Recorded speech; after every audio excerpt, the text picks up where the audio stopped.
পশ্চিম Africa থেকে স্পেনের canary দ্বীপপুঞ্জে পারাবারের সময় নৌকা ভেঙে কমপক্ষে ৫০ জন অভিবাসী সাগরে ডুবে গেছেন। বুধবার মরক্কো উপকূলের কাছে অভিবাসীদের বহনকারী নৌকা ভেঙে অভিবাসীদের ডুবে যাওয়ার এই ঘটনা ঘটেছে। জানা যায়, ডুবে যাওয়া অভিবাসীদের বেশিরভাগই পাকিস্তানি নাগরিক। বৃহস্পতিবার অভিবাসী অধিকার গ্রুপ ওয়ার্কিং বর্ডার্সের বরাত দিয়ে ব্রিটিশ বার্তা সংস্থা রয়টার্সের এক প্রতিবেদনে এই তথ্য জানানো হয়েছে। এতে বলা হয়েছে, মরক্কোর কর্তৃপক্ষ বুধবার একটি নৌকা থেকে ৩৬ জনকে উদ্ধার করেছে। অভিবাসীদের বহনকারী এই নৌকা গত ২ জানুয়ারি মৌরিতানিয়া থেকে স্পেনের ক্যানারি দ্বীপের উদ্দেশ্যে যাত্রা করেছিল। নৌকাটিতে ৬৬ জন পাকিস্তানি নাগরিক সহ মোট ৮৬ জন অভিবাসী ছিলেন বলে জানিয়েছে ওয়ার্কিং বর্ডার্স।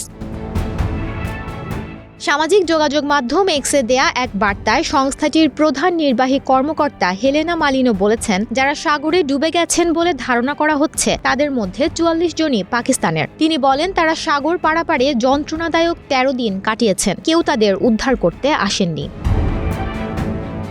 অভিবাসীদের বহনকারী নিখোঁজ একটি নৌকার বিষয়ে কোনো বেসরকারি সংস্থার কাছ থেকে সতর্কতা পেয়েছেন কিনা জানতে চাইলে স্পেনের মেরিটাইম রেস্কিউ সার্ভিস বলেছে, তারা গত ১০ জানুয়ারি মৌরিতানিয়ার নোয়াকচট ছেড়ে আসা একটি জাহাজ সম্পর্কে জানতে পেরেছিল। তবে সেই জাহাজটি সংকটের মধ্যে পড়েছিল বলে ধারণা করা হলেও ভেঙে যাওয়া নৌকাটি সেটি কিনা নিশ্চিত করতে পারেনি স্পেনের মেরিটাইম কর্তৃপক্ষ। তারা আরও জানায়, তারা বিমান ব্যবহার করে সাগরে তল্লাশি চালালেও দুর্ঘটনার কবলে পড়া অভিবাসীদের নৌকা শনাক্ত করতে পারেনি। তবে কাছাকাছি এলাকায় থাকা জাহাজগুলোকে সতর্ক করে দেওয়া হয়েছিল।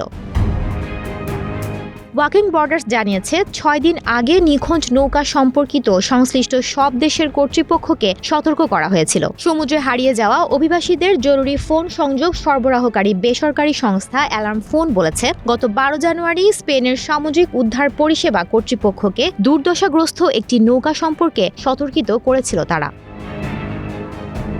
ডেস্ক রিপোর্ট, প্রবাস খবর।